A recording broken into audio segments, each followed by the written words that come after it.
Donc pour ceux qui ont déjà vu mes précédents webinaires, mon précédent webinaire, on avait parlé des biais psychologiques et cognitifs ainsi que des heuristiques qui viennent, donc les heuristiques qui sont des schémas de pensée erronés qu'on retrouve dans la vie de tous les jours, qui viennent vous impacter lors du trading. Aujourd'hui ce sera un webinaire un peu spécial, un peu nouveau. On va voir comment essayer de corriger justement les biais psychologiques dont chaque trader peut souffrir. On va commencer par un petit avertissement. Négocier sur marge sur le marché des devises ou via des produits CFD comporte un risque élevé et ne peut être recommandé à tout investisseur. Vous devez être conscient des risques associés au marché des changes et aux produits CFD et consulter un conseiller financier indépendant si vous avez quelques doutes que ce soit. Toutes opinions, informations de marché, notes de recherche, analyses, prix et autres notifications ont pour seul et unique but de commenter l'évolution du marché des changes et ne constituent en aucun cas un conseil d'investissement. FXCM ne pourra en aucun cas être tenu responsable de pertes ou dommages occasionnés, incluant sans restriction des pertes ou manques à gagner qui pourraient découler directement ou indirectement de l'utilisation de ces informations.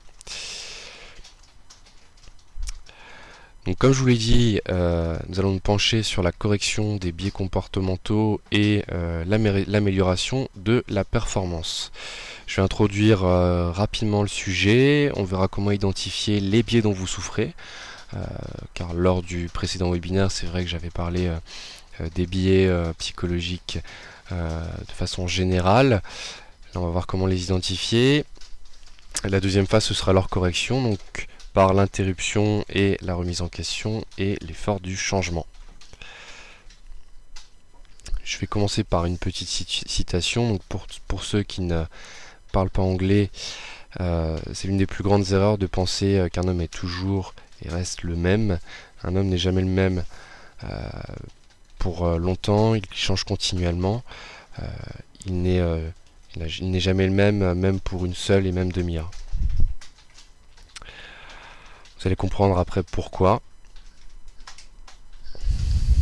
En fait, comme on l'a vu, toutes les connaissances techniques ou théoriques que vous pouvez avoir et votre expérience de trading, parce que même des traders expérimentés peuvent souffrir de biais psychologiques, vous serviront à rien si vous subissez les biais psychologiques et si vous n'en avez pas connaissance.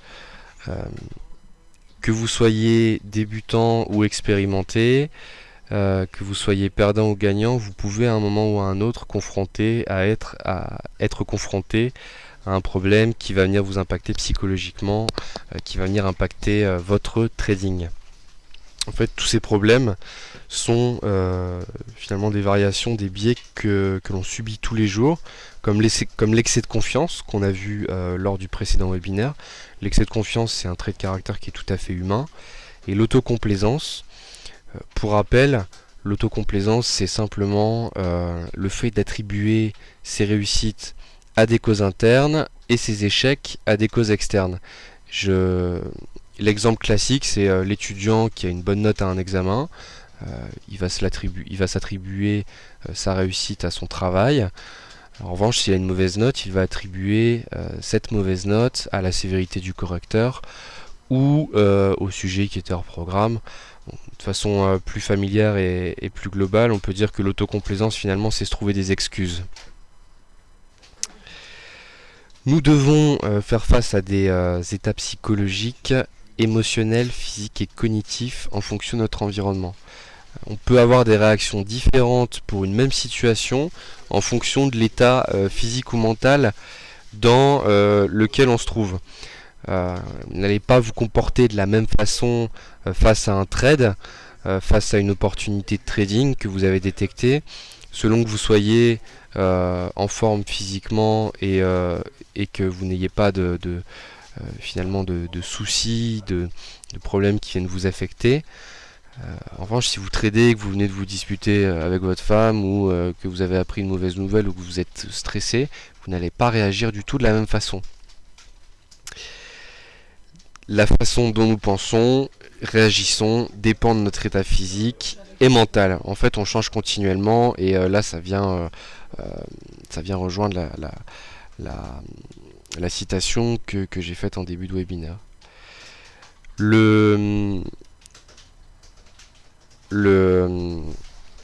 l'absence de continuité d'un état à un autre, ça s'appelle la fragmentation de la personnalité. Pour ceux qui connaissent un peu la psychanalyse, on distingue le ça, le moi, le soi et le surmoi.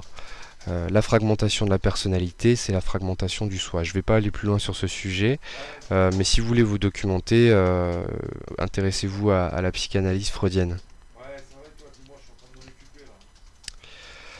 Dans cette première partie, donc, on va voir comment identifier les biais dont on souffre, la façon dont on, la façon dont on pense influence la façon dont on se sent et dont on agit. La première chose, c'est qu'il faut distinguer si c'est un problème émotionnel ou un problème de trading. Un problème émotionnel affectant le trading ou un problème de trading qui affecte vos émotions. Dans les problèmes émotionnels qui affectent le trading, on va retrouver le problème situationnel. Là, vous subissez des interférences émotionnelles qui sont apparues récemment, des pertes si vous étiez en gain ou une baisse de la performance, du stress ou un changement de situation personnelle, un problème de santé, un problème financier. Pour certaines personnes, ça peut même être le stress de l'arrivée d'un nouveau-né dans une famille. Voilà, tout ce qui peut vous stresser va venir vous impacter, et ça, c'est un problème situationnel. Le problème chronique, ça c'est une interférence émotionnelle qui est causée par un problème beaucoup plus profond, un problème de personnalité qui va être retrouvé dans les aspects de la vie. Globalement, comme exemple, on pourrait citer une personne qui est extrêmement colérique ou qui souffre en raison d'un traumatisme ou de vécu qui peut être survenu à partir de l'enfance ou lors de l'adolescence. Pour ces problèmes chroniques, c'est vrai que c'est un peu plus difficile à corriger. Le problème chronique aussi, ça peut être un problème d'addiction au jeu. L'addiction au jeu, c'est quelque chose qui se soigne, et c'est certainement pas avec les méthodes que je vais vous donner que vous allez soigner ça. Le problème de trading affectant les émotions, c'est soit un manque de formation, soit un changement de marché. Le manque de formation, en fait, c'est une détresse qui est liée à une stratégie inappropriée ou un manque de connaissances techniques. Donc vous manquez de connaissances techniques, théoriques, vous manquez de formation, ça provoque chez vous, ça suscite chez vous des pertes et de la frustration. Le changement de marché, vous avez une stratégie qui fonctionne, mais les conditions de marché changent. Vous avez par exemple une stratégie qui fonctionne très bien dans un marché en tendance, le marché rentre dans une situation de range, il y a une nécessité d'adaptation de la stratégie aux nouvelles conditions de marché.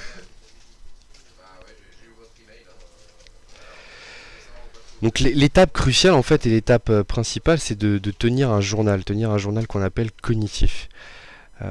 La première étape, donc, c'est de s'interrompre quand on rencontre un problème et prendre le temps de s'auto-observer. En fait, il faut que vous soyez observateur de vous-même. Qu'est-ce que vous diriez à un ami ou à quelqu'un qui est en train de faire les mêmes erreurs que vous? Qu'est-ce que vous lui diriez pour qu'il s'améliore? Qu'est-ce que vous diriez en tant que professeur à un élève pour qu'il devienne meilleur? Vous avez peut-être déjà coaché quelqu'un, formé quelqu'un au travail, si vous faites du sport, vous avez peut-être déjà vous avez certainement appris quelque chose à quelqu'un. Qu'est-ce que vous lui diriez pour que cette personne devienne meilleure? Il faut que vous soyez votre propre coach. Il faut identifier les pensées et les croyances qui sont à l'origine du problème. Ce sont peut-être des pensées négatives, donc je suis mauvais, j'y arriverai jamais, je n'ai pas de chance. Le phénomène de surconfiance, vous avez trop confiance en vous, ça c'est difficile à détecter. Quand quelqu'un a trop confiance en lui, a un excès de confiance, en général il s'en aperçoit pas tellement. Ça peut être aussi, comme on l'a vu, l'auto-attribution. C'est est-ce que je suis pas en train de me chercher des excuses? Est-ce que finalement la raison de ma perte, la raison de ce problème, c'est pas à cause de moi? Ça fait rire Vincent Gann. Donc le journal en fait il vous force à devenir observateur de vous-même et éviter de tomber dans une spirale négative. Ça vous oblige à faire un point sur vos erreurs et je vais vous expliquer justement comment on construit ce journal. Ce journal il est construit, là on va voir les trois premières colonnes, sur la séquence ABC de Albert Ellis.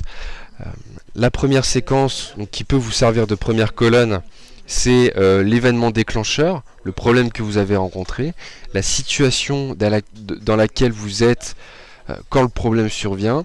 Ça peut être un bon point d'entrée qui a été raté, un trade placé sans raison apparente, alors qu'il n'y avait pas de signal, vous avez tradé de façon impulsive.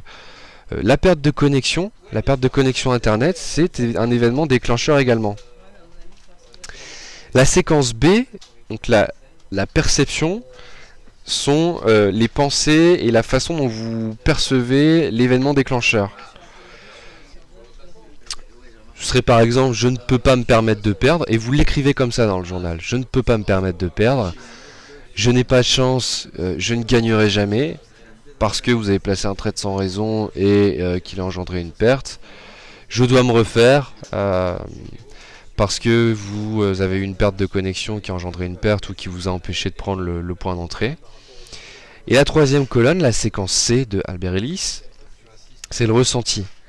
Comment vous comportez face à la perception de l'événement. Est-ce que vous êtes frustré? Est-ce que vous êtes découragé? Est-ce que vous avez envie d'abandonner? Ça peut être de la colère, ça peut être différentes choses. Il ne faut pas hésiter à noter la conséquence sur votre état mental.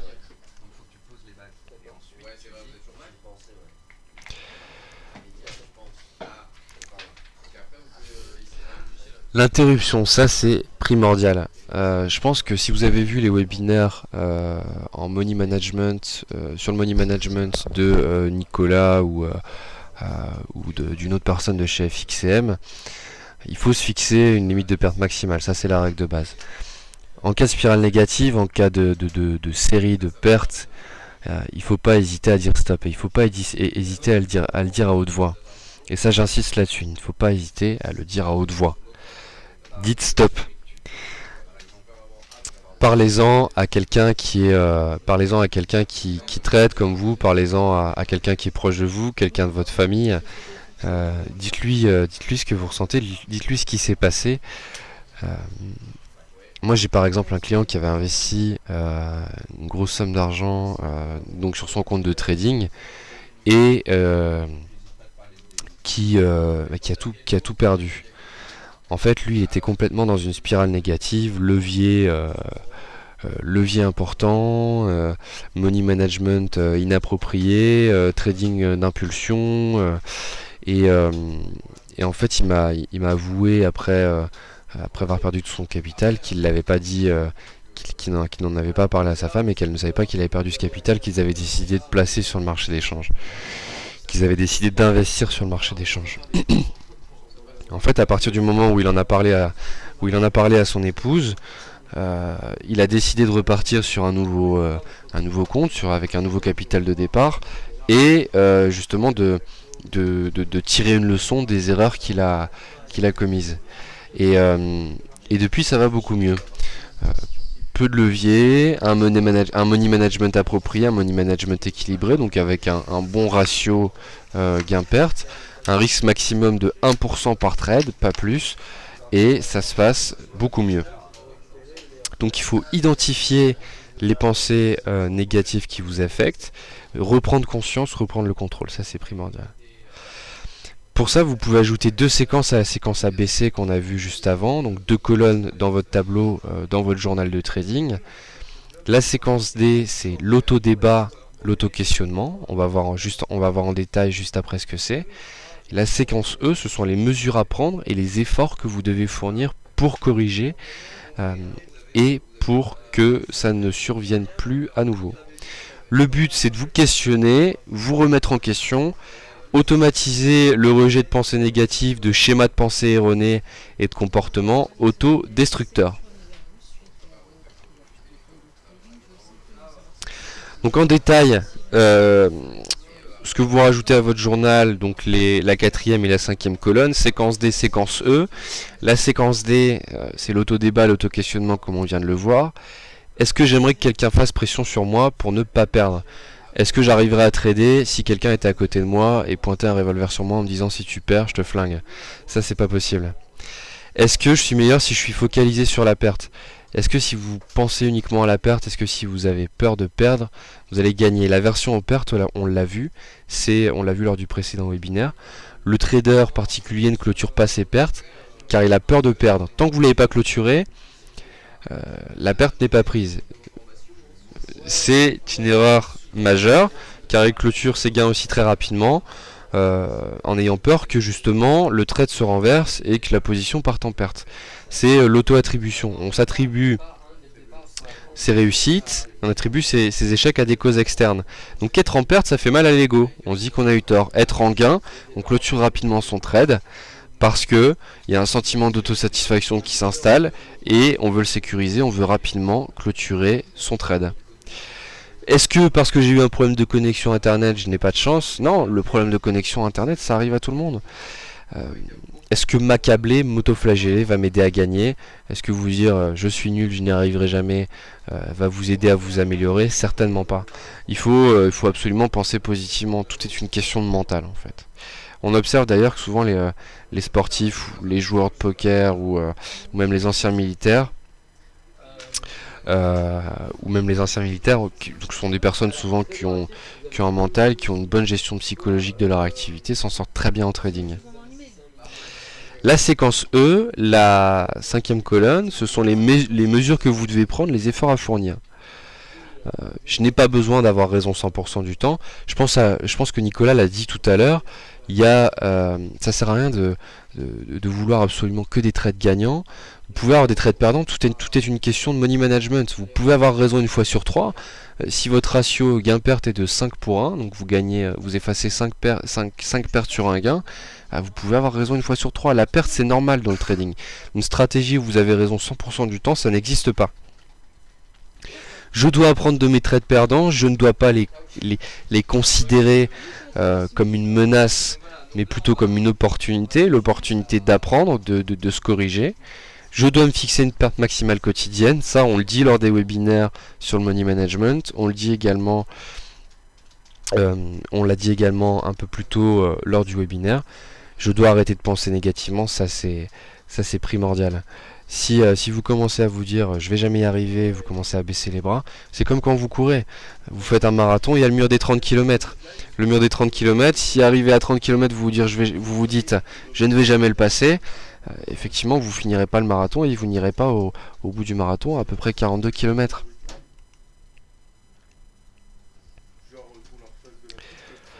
Vous devez faire l'effort de changer. Tenir un journal, ça vous permet de corriger les schémas de pensée erronés dont vous souffrez. Ça vous permet aussi de rentrer dans une véritable dynamique positive. Le journal, il doit être tenu tous les jours. Il doit être tenu de façon rigoureuse, juste comme un journal de trading où vous notez vos trades, jusqu'à ce que vous arriviez à corriger, à automatiser justement le rejet de pensées négatives et la spirale positive dans laquelle vous voulez rentrer. Je vous l'ai dit, considérez vos erreurs comme des opportunités et non comme des menaces. Chaque erreur, chaque trade perdant, chaque remise en question est un moyen de vous améliorer, est un moyen de ne pas recommencer. On n'apprend jamais autant que par ses erreurs. Si vous voulez, il faut être pris pour apprendre. Il faut être pris. Vous n'apprendrez jamais quand vous faites quelque chose qui vous coûte cher, quand vous commettez une erreur qui vous coûte cher, en général vous ne la reproduisez pas. Il faut être votre propre mentor. Comme je vous le disais tout à l'heure, que diriez-vous à un ami qui est dans votre situation? Imaginez-vous en train de parler à quelqu'un qui est dans votre situation, qui rencontre un problème. Qu'est-ce que vous lui conseilleriez pour qu'il s'améliore? Qu'est-ce que vous lui diriez? N'hésitez pas en fait, il faut s'auto-observer, il faut se remettre en question constamment. La remise en question, c'est la clé. Qu'est-ce que j'ai fait de mal? Qu'est-ce que je peux faire pour m'améliorer? La clé est là. Et tenir le journal, ça vous aide. Vous savez, c'est comme en psychanalyse, on dit que pour extérioriser, il ne faut pas hésiter à écrire notre mal-être. Et là, c'est pareil. Il faut écrire absolument ce que vous avez ressenti et ce que vous pouvez faire pour corriger vos traits perdants et pour corriger vos erreurs.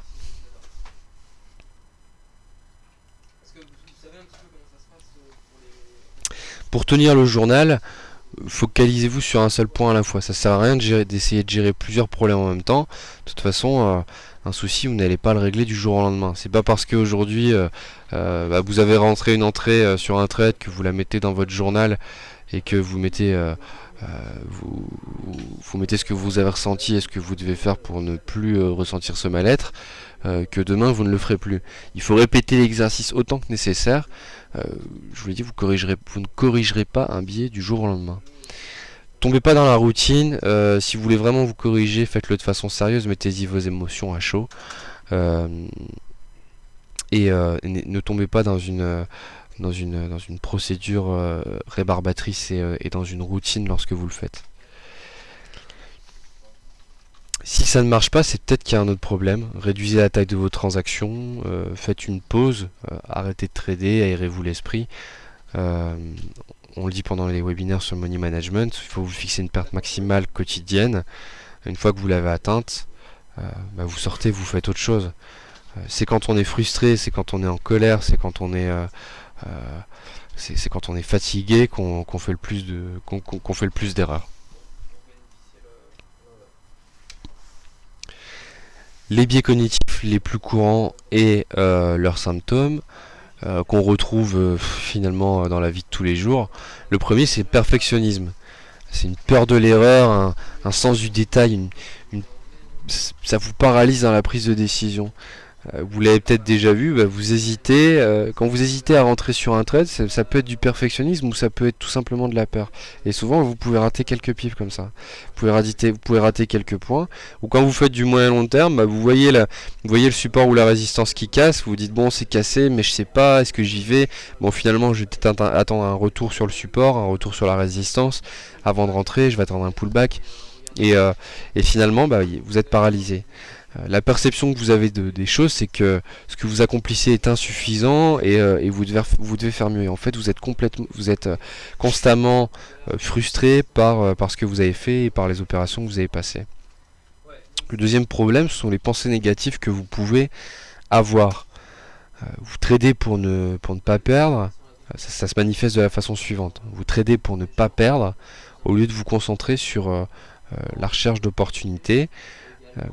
Vous prenez des positions, un levier excessif, vous prenez des risques qui sont excessifs. Parce que vous pensez négativement, vous pensez que tout ce que vous faites ne marche pas, quoi qu'il arrive, le marché va contre vous, vous êtes mauvais, vous n'y arriverez jamais, le trading est une affaire de professionnels. Ça vous amène finalement à vous énerver et à avoir un comportement impulsif. C'est ce qu'on appelle aussi du trading revanchard. Vous voulez vous venger, vous avez envie de vous refaire comme un joueur de casino qui est énervé parce qu'il vient de perdre la totalité de l'argent qu'il avait amené. La surconfiance, c'est également un phénomène qu'on retrouve dans la vie de tous les jours. Ça, c'est un problème d'ego. Ça se manifeste par une surfréquence de trading. Vous tradez trop. Vous dites que vous avez compris le marché. Vous êtes impulsif. Vous rentrez parfois au milieu de nulle part.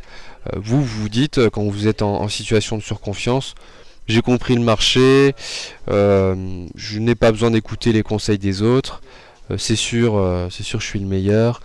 À la fin de l'année, c'est sûr, j'aurais gagné 100 000, 500 000, 1 million d'euros. Je vais y arriver, de toute façon, c'est pas bien compliqué. Si les autres n'y arrivent pas, c'est parce qu'ils sont nuls. Ça, c'est de la surconfiance. La focalisation sur l'argent, ça on le retrouve également dans la vie de tous les jours. Ici, ça a deux penchants. Soit vous tradez de façon agressive, avec un levier important et une surfréquence de trade, comme on l'a vu pour la surconfiance. Ou inversement. Vous avez peur de perdre de l'argent, donc vous tradez avec des micro-lots ou mini-lots, même si vous avez un gros capital. Et finalement vous êtes également paralysé comme pour le perfectionniste lorsque vous tradez. Moi j'ai un client qui avait ouvert un compte, je sais pas si vous vous souvenez, c'était au moment de l'euro CHF avec la BNS. Il avait mis en place la stratégie donc, qui avait été proposée par Nicolas Chéron sur le plancher des 1,20. avec un certain capital, mais il n'avait pas pris de levier, il avait pris une position qui était 4 fois inférieure à son capital. La stratégie a marché, ça a mis un peu plus d'un an, mais la stratégie a marché, c'était du long terme. Et sur un an, il avait passé 2 trades. Et en fait, il m'a appelé au bout d'un an, il m'a dit oui, je vais arrêter, je gagne pas assez en faisant du trading. Et je lui dis mais vous avez placé 2 trades, vous aviez une super opportunité sur l'euro CHF, vous avez pris très très peu de levier. Il a dit ouais mais j'ai peur de perdre mon argent. Voilà, ça c'est la focalisation sur l'argent, j'ai peur de perdre mon argent. Là vous regardez constamment votre PNL, votre courbe de performance, vous faites des calculs pour élaborer des projections, soit sur le rendement, soit sur le risque. Celui qui est agressif, qui est en fait avide, va faire des projections sur les gains potentiels, va faire un fichier Excel. Si je fais 100% par mois, je multiplie mon compte par 2 tous les mois, à la fin de l'année j'ai gagné 1 million. Celui qui est focalisé sur l'argent, à l'inverse, qui a peur de perdre de l'argent, va faire très attention au risque et prendre peu de positions ou hésiter à rentrer en position. On a des clients qui nous appellent et qui ont besoin de se rassurer, qui ont besoin de discuter avant de prendre une position parce qu'ils ont peur. C'est de la peur et c'est un problème avec l'argent. Ça vous le retrouvez dans la vie de tous les jours. Vous avez des gens qui sont dépensiers, vous en avez d'autres qui sont radins tout simplement. Soit en raison de leurs moyens, soit vous avez des gens qui ont peu de moyens qui dépensent tout leur argent, soit en raison d'une frustration dans l'enfance ou lors de l'adolescence. Voilà, c'est tout pour ce webinaire. La prochaine version sera complétée et on essaiera d'aller encore plus loin. Je pense vraisemblablement que ce sera d'ici 2 semaines, donc vous le retrouverez dans la salle de trading en live. Si vous avez des questions, on a jusque 14h avant la prochaine intervention. Il y a déjà une petite question de Sylvie. Auriez-vous un lien pour votre webinaire précédent ? Oui, il est dans la salle de trading en live, dans les vidéos juste en dessous, ou Vincent me dit sur la chaîne YouTube de DailyFX France. Donc sur YouTube DailyFX France, vous cherchez le webinaire sur le webinaire sur la psychologie. Si vous souhaitez discuter de psychologie, si vous voulez qu'on regarde ensemble ce qui va pas, vous pouvez nous appeler au 0800 90 95 44 du lundi au vendredi de 9h à 19h. Sylvie me dit merci, je vous en prie. Il y a Reda qui fait des webinaires sur les corrélations, qui est un spécialiste de la corrélation et de la co-intégration, qui vient de poster justement le lien vers le webinaire sur la psychologie, la première partie. La première partie qui était, donc, comme je vous l'ai dit, consacrée aux biais cognitifs et comportementaux.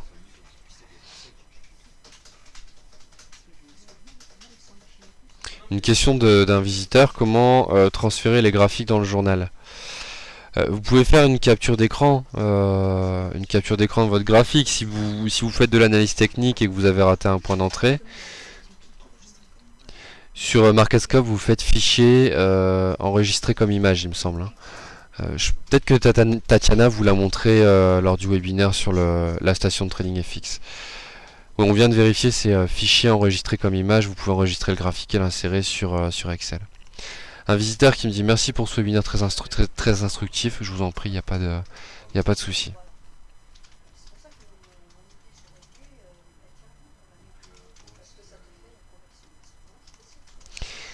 J'essaierai de faire publier sur DailyFX où je vous donnerai lors du prochain webinaire une bibliographie sur les livres qui peuvent être intéressants sur la psychologie de trading. Malheureusement, la plupart sont en anglais. En français, il y en a un seul. C'est un pseudo-livre sur la psychologie, c'est celui de Tammy Cabage, qui est pas très approfondi. En anglais, vous avez énormément de références qui sont très poussées. Il y a des études universitaires aussi qui sont un peu plus complexes à lire. Vous avez des choses comme Kahneman et Tversky, Terence Odean, qui ont analysé le comportement des investisseurs depuis des années. Terence Odean notamment, lui, il avait fait une étude sur les premiers comptes boursiers en ligne de particuliers en 98, sur 10 000 comptes boursiers aux États-Unis. C'était le début, c'était les prémices du trading en ligne sur les actions. Lui, il avait analysé le comportement donc, de 10 000 investisseurs particuliers à travers 97 000 transactions boursières pour justement étudier l'excès de confiance et le biais d'auto-attribution dont on a parlé rapidement aujourd'hui et dont on a parlé rapidement lors du précédent webinaire.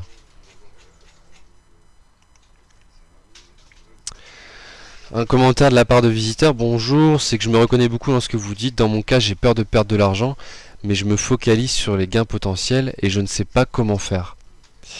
Ouais, alors là, vous avez un double problème en fait. La peur, c'est naturel. Ça, vous le ressentez même quand vous allez au casino ou je sais pas, avant de sauter d'un pont pour plonger dans l'eau ou d'un plongeoir. Il faut, si vous voulez limiter cet impact, réduisez la taille de vos transactions. Travaillez sur votre money management. Je sais pas comment vous travaillez vous exactement. Essayez de trader sur des unités de temps plus longues aussi. Trader en intraday, c'est vraiment très difficile à gérer émotionnellement. Et le scalping, je vous en parle même pas. Je l'ai déjà dit, je suis pas un adepte du scalping et je suis franchement pas convaincu qu'on puisse gagner à long terme sur le marché avec du scalping.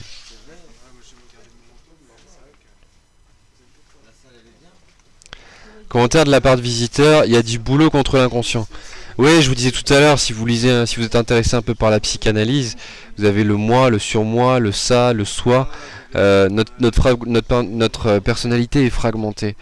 Et la citation que je lis en début de webinaire, c'est vrai, on n'est jamais le même. On n'est jamais le même parce qu'on agit différemment en fonction du contexte, en fonction de notre état physique et mental. Et ça, il faut savoir le gérer, il faut savoir corriger ces biais-là. Sylvie qui me dit: le livre de Tammy Cabage, le petit ou le gros, les deux. Entrer dans la zone de Douglas, c'est pas mal. Commentaire de la part de visiteurs: ça c'est du bouquin, ouais. Ça c'est du bouquin. C'est pas mal, mais c'est pas encore hyper poussé. Je vous enverrai mes références, de toute façon.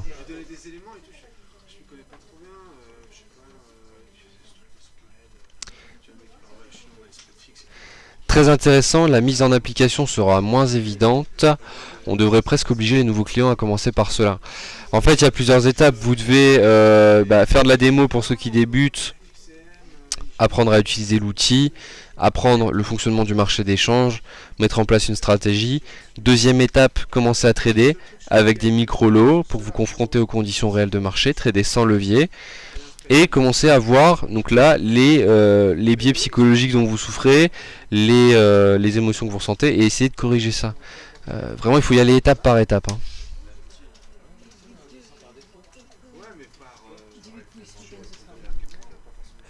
Merci docteur, tu as résumé beaucoup de mes problèmes.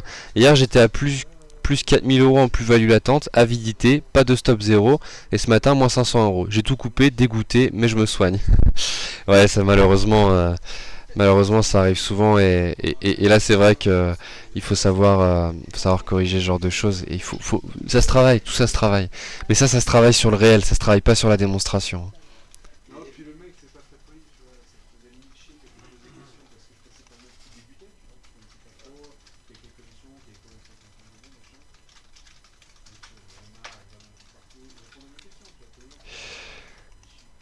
Alors quelqu'un qui applique ça visiblement à sa vie professionnelle: je suis indépendant depuis 15 ans, devoir chercher mes contrats en permanence, cela m'aide beaucoup. En gros, se focaliser sur bien faire son boulot, c'est ça qui donne plus de boulot par la suite. Il faut se focaliser sur bien faire les choses, mais il ne faut pas tomber dans le perfectionnisme qui est également un biais. Bernard qui dit: on voit beaucoup la différence lorsqu'on trade en démo puis en réel. Ouais, effectivement. C'est pour ça que je vous dis qu'il doit y avoir une phase de transition où vous tradez en micro-lot et où vous apprenez vous prenez contact avec le marché réel et vous apprenez à vous connaître vous-même.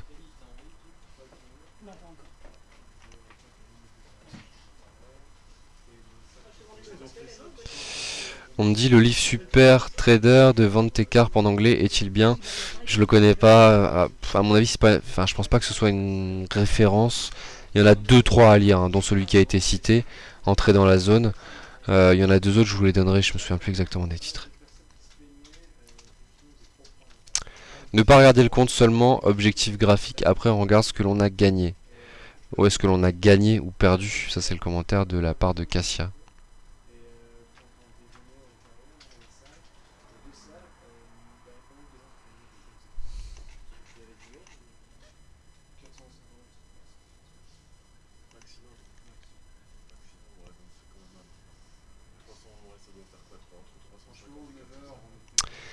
Un commentaire de la part de Marc.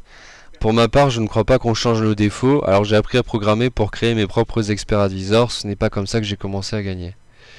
Ce n'est que comme ça que j'ai commencé à gagner. On peut se corriger, on peut tout corriger. Quelqu'un qui est brouillon, on peut en faire quelqu'un de rigoureux. On s'éduque, on change tout au long de notre vie, on devient notre propre coach. On peut apprendre à changer. C'est ça qui est bien. Si on changeait pas, ce serait bien triste.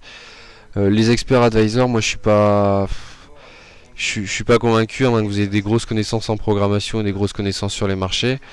Bon, je suis pas convaincu que ce soit la solution pour gagner sur le marché des changes, parce que le robot il s'adapte pas au changement de conditions de marché. Là vous allez rentrer dans le même problème, hein, le problème de trading qui va affecter vos émotions. Votre robot va moins bien marcher en raison d'une baisse ou d'une hausse de la volatilité, d'un changement.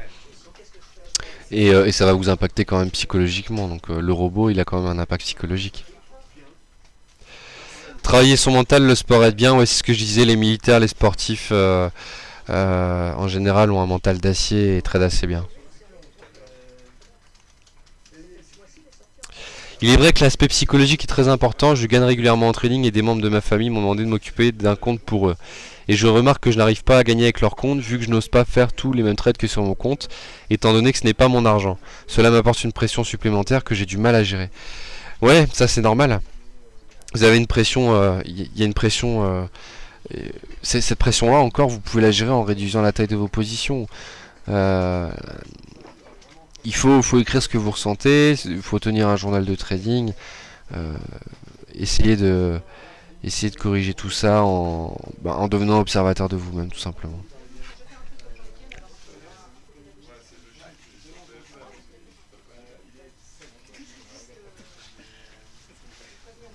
Éviter le café, ce qui augmente l'excitation du jeu. Ouais, c'est sûr il faut être dans un bon état physique, bon état mental. C'est certain. Si vous n'êtes pas dans de bonnes dispositions, vous n'allez pas trader, ça coule de source.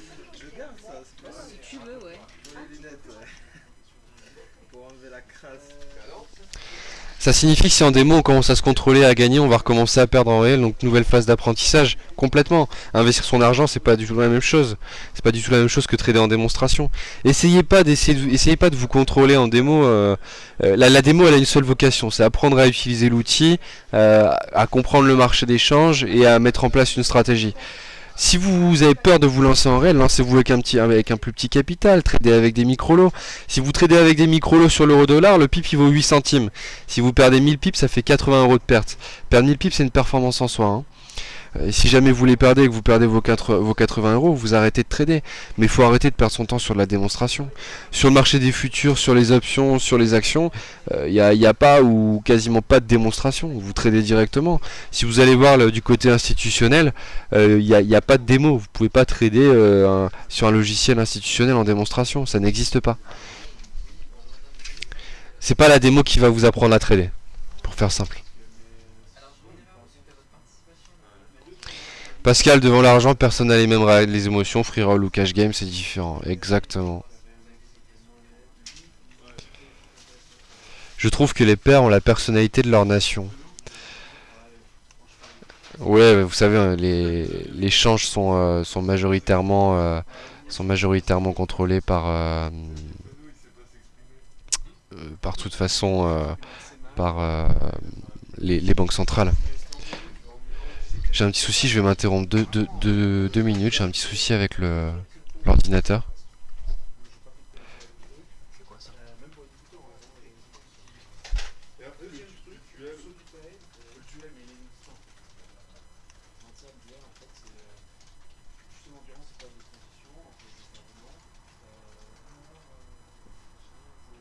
Ah, t'as la file à gauche, hein, tu peux regarder. À gauche, là, t'as les questions, tu peux continuer comme ça. Hein.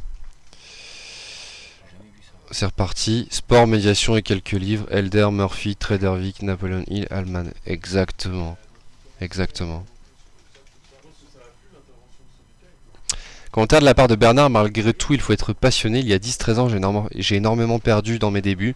Je viens de reprendre mon apprentissage en apprenant de mes mauvaises expériences. C'est vrai qu'on n'apprend jamais autant que de ses erreurs. Je me sens déjà mal quand je perds en démo, je n'imagine même pas en réel. Ouais, ça se travaille. La démonstration, vous n'avez pas à vous sentir mal. Hein. Ce n'est qu'un capital fictif, hein, tout simplement.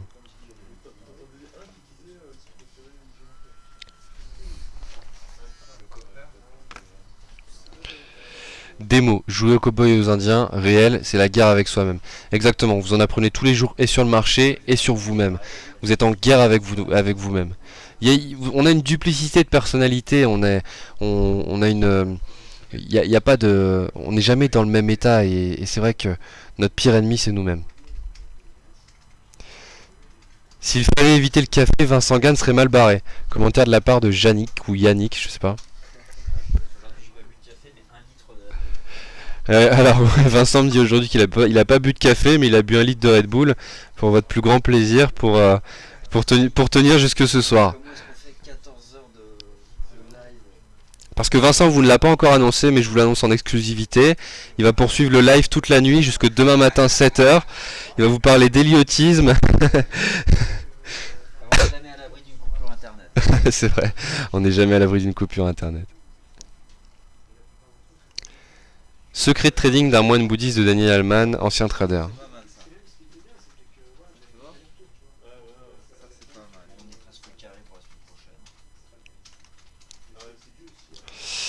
Achara, on apprend de ses erreurs, car forcé de réfléchir, mais si on réfléchit même quand on gagne, on apprend. Se poser des questions même quand tout va, prendre un gain même si on espère plus.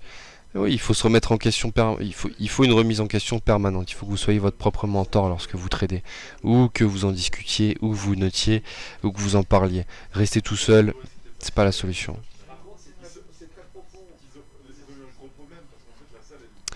Commentaire de la part de Sigmund, bonjour et merci pour ce webinaire. Auriez-vous par hasard un exemple fictif ou pas de journal de trading, un modèle, un guide, une feuille de route?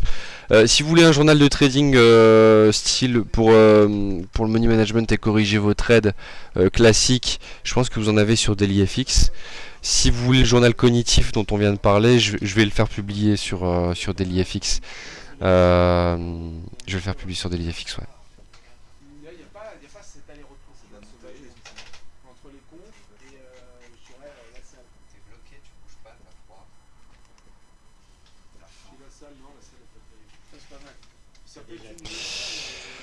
Il y a Sylvie qui me met 2 liens vers les livres de Tammy Cabage.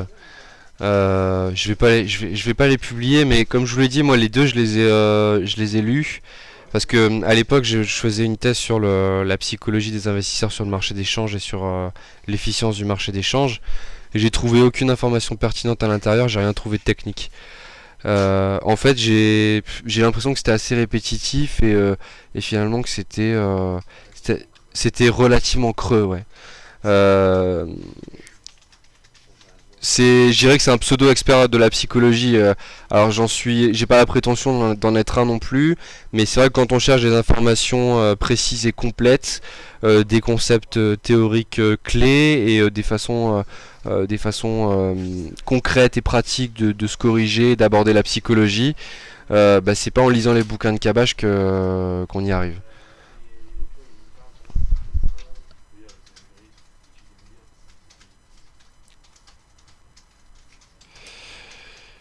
Je gagne en swing et je perds toujours en intraday. Pour cela, je pense que le journal peut être utile.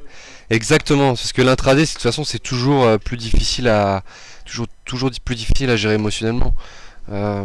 Parce que vous prenez un peu plus de levier, parce que ça va beaucoup plus vite. Parce qu'en général, quand vous faites de l'intraday, vous restez scotché à l'écran, et ça, c'est pas forcément pas forcément la meilleure manière d'aborder les choses. Faire du swing, c'est beaucoup moins stressant parce que vous avez un objectif de moyen long terme, vous avez un niveau où votre scénario est invalidé et où donc vous avez fixé un stop, et donc vous êtes beaucoup moins anxieux, beaucoup moins stressé par ces positions de moyen long terme. Qui plus est, vous utilisez moins de levier, donc la plus ou moins value latente, elle est moins importante par rapport à votre capital, et donc vous êtes moins impacté psychologiquement.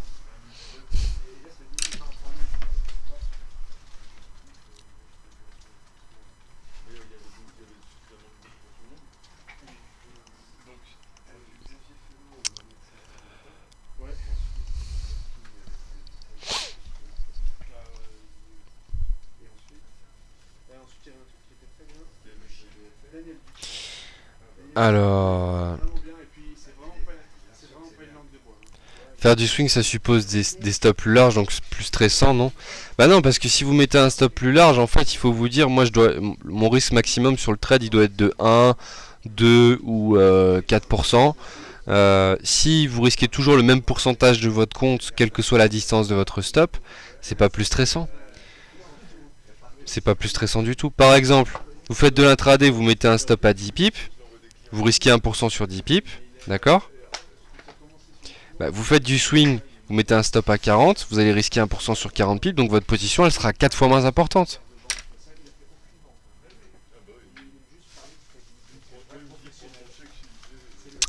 Comprendre les prix, graphiques, support, résistance, UT, tracer les graphiques et ne pas simplement télécharger les graphiques par fainéantise, les étudier, savoir les tracer, comprendre la psychologie de masse, être factuel. Parfait. Commentaire de Pascal, parfait. Je suis un perfectionniste qui cherche à comprendre, à analyser. Il est vrai que cela m'empêche de prendre des bonnes décisions. Alors le swing et le long terme me conviennent mieux. Mais absolument. Moi, le plus de clients gagnants que je vois, ce sont des clients qui font du swing ou du long terme. En intraday, bon, j'en ai déjà parlé plusieurs fois. Je pense que vous savez tous ce que j'en pense.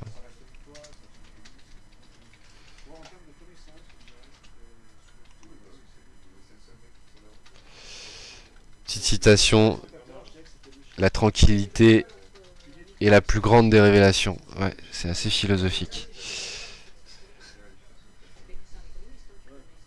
Et gardez à l'esprit que le trading est un jeu à somme nulle, ce que les uns perdent, d'autres le gagnent. Ouais, mais bon, est-ce que ça vous fait plaisir de savoir que ce que vous avez perdu, c'est dans la poche de quelqu'un d'autre? Je crois pas, hein.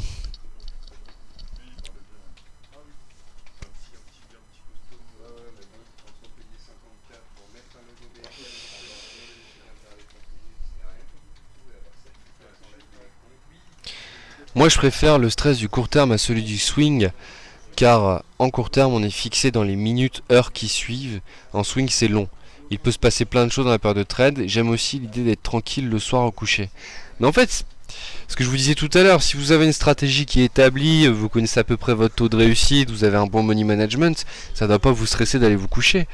Si vous savez que vous risquez maximum 1% ou même 4% de votre capital, 4% c'est hyper agressif, ça ne doit pas vous empêcher de dormir un trade.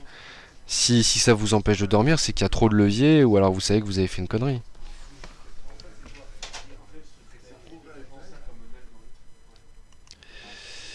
Le problème du swing, et c'est la dernière question à laquelle je vais répondre parce qu'on doit passer à la session suivante.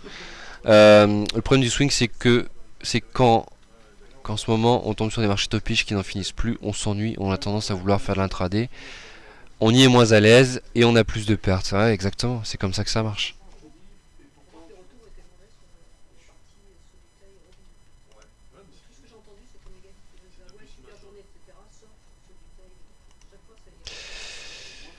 Bien, je vais arrêter cette intervention sur la psychologie. À 14 h, on a une intervention de...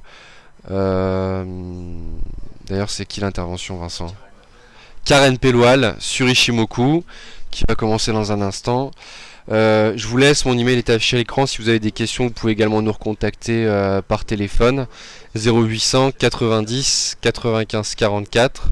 0800 90 95 44. Et à la prochaine fois pour le webinaire suivant qui sera revu et amélioré également pour pas qu'on tombe dans une routine comme dans le trading. Bonne journée à tous et à très bientôt.